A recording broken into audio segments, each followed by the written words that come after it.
Hi friends, welcome to Tech Touch channel. Today I am going to show you in this video how to fix likes and replies notification not receiving or not getting in threads. So before I start the video, please subscribe my channel for more latest video. Guys, if you also facing this error, then I will show you how to fix this problem. First of all, open your threads.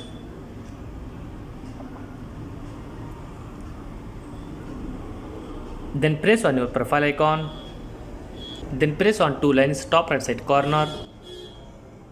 In this you select notifications. Now you can see here threads reply. Open this option.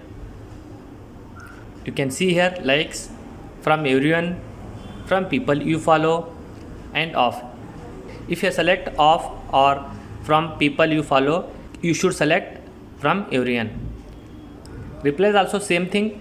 If you select off or from people you follow, you should select from everyone. After doing this, update also your threads.